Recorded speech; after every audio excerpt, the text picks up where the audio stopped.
So let me address the larger issue first before I go into the smaller things. A Black woman was unalived at the young age of 31, reported that she did it herself by her, I'm sorry I said husband, y'all are so hooked up on that, by her fiance, an older white man. And the response, like I said, was sickening. This week, the tragic story of Ashley Janae has dominated headlines after her untimely passing during a trip to Africa. Her death, which authorities are investigating as suspicious, has sparked not only grief, but also conversations about race and possible foul play. The response to all of this from Black men is so, hostile. Did she say something bad about Black men? Because this is a little bit more than the usual hotepery, foundational Black American hating on, you feel me, the loving the Virginia tees. You know what I'm saying? This is, niggas are being, hostile. Damn. It definitely gives, she was into it, and I'm just trying to figure out what, I missed something. And that's okay, because like I said, I wasn't familiar with her. But can someone fill me in? Because I swear, I've been reading some of these comments hold on, y'all. Hold on. This lady, she must have did something. No, not to deserve death. I'm saying, you know how y'all get when you have someone on radar that you have a problem with and then something happens. You know how y'all get. Speculation has emerged regarding her fiancé, Joe McCann, who is currently in custody for questioning in Tanzania. Ashley's family continues to seek answers, and her story is particularly poignant as it highlights a disturbing trend. In the past week alone, there have been multiple incidents involving the violent deaths of Black women across the United States, shedding light on a broader issue of violence against marginalized communities. You done invited them to the cookout. They got to enjoy all of the Black shit that we offer and season their food all good. They licking their fingers and shit after they eat. They ain't did no shit like that before. They ain't finna let you lead them. Not without a fight. And when you break up with them, make it a clean cut. Don't be trying to go back to the house where I forgot my toothbrush. That ain't just interracial with white men. They doing it to the white women too. White men break up with women like lesbians break up with women. They gonna shoot you, fight you, stump you, whatever they got to do to make motherfuckers stop breathing. And I ain't trying to be funny. I'm dead serious. Look it up. Look up the statistics. I ain't saying don't date them. I'm just saying don't break up with them. You gotta be with them for life. Or break up with them at church. On Easter Sunday, where everybody there. Ain't one doubt in my mind that man had something to do with that beautiful young lady's death in Tanzania. A pregnant rapper from Detroit is murdered in Atlanta. She was shot 4 times in the face this week. And her family tells us they have a good idea why she was targeted and killed.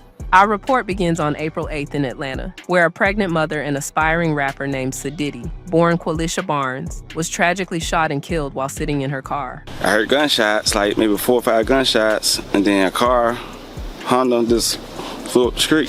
20, 30 minutes later, the cops everywhere. Atlanta police say it looks like someone shot through the windshield and drove off. They're using security video to piece it all together. Qualisha's family says she was targeted because she was pregnant. We've got a general idea of the route that was taken, so we're going to have to backtrack some information to figure out the exact circumstance, if anybody was with her or not. Reports indicate she was shot in the face at least 4 times. Probably because I know I'm worth a milli. Qualisha and her family are all from Southwest Detroit. She's been in Atlanta for a decade. The 36-year-old was 14 weeks pregnant, shot 4 times in the face in the middle of the night while in a car in Atlanta this week. And though no suspects have been charged, her family believes she was targeted due to her pregnancy. Sadiddy was just 36 years old. On April 10th, another heartbreaking incident occurred in Columbia, South Carolina, where Sierra Halcott, age 31, was found dead near her family home. She was shot in a neighborhood, and it wasn't until 2 days later that authorities arrested a 19-year-old suspect in connection with her murder. The motive behind the shooting remains unclear.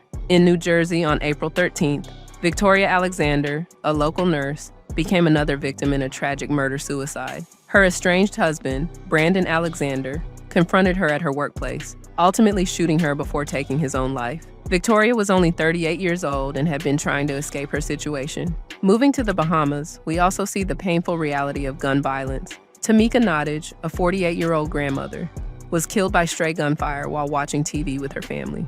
She was holding her 1-year-old grandson when the bullet struck her home. Around 10 p.m. this evening, Police Control Room received an alert from ShotSpotter Technology alerting to gunshots in the area of Alamanda Lane off Wilton Street. When officers arrived on scene, officers discovered an adult female in her late 40s with what appears to be gunshots to the upper body. Norwich Simi is a daughter, mother, and grandmother. And while police continue their investigation, those who loved her are left trying to understand how something like this could happen. The shooter remains unidentified, and this tragedy highlights the indiscriminate nature of gun violence. Would have ever thought that a walk has now turned into a memorial service, a memorial tribute. Back in Chicago, another murder-suicide unfolded on April 14th, involving Barbara Deere, the wife of late Cook County Commissioner Dennis Deere. I just couldn't believe it.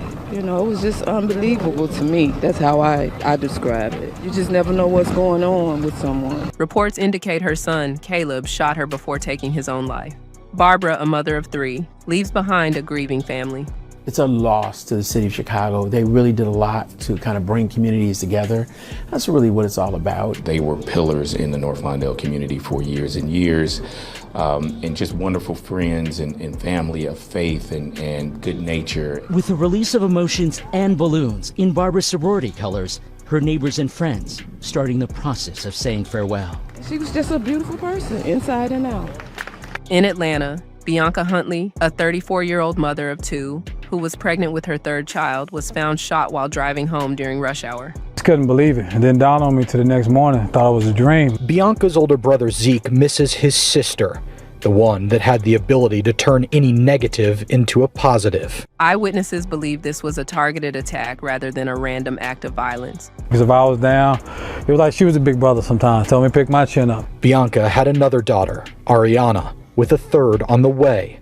She was 4.5 months pregnant when she was killed, a 3rd little girl. Justice needs to be served. People need to take accountability for their actions. Now, Michael Huntley navigates a new normal. One day at a time, pretty much. One without London's selfless mom. Having to explain to my baby that her mama's never come home. I mean, there's nothing you can prepare for. There's nothing you ever expect. Just 2 days later, 25-year-old Zamari Spearman was discovered shot in her car at a local shopping plaza.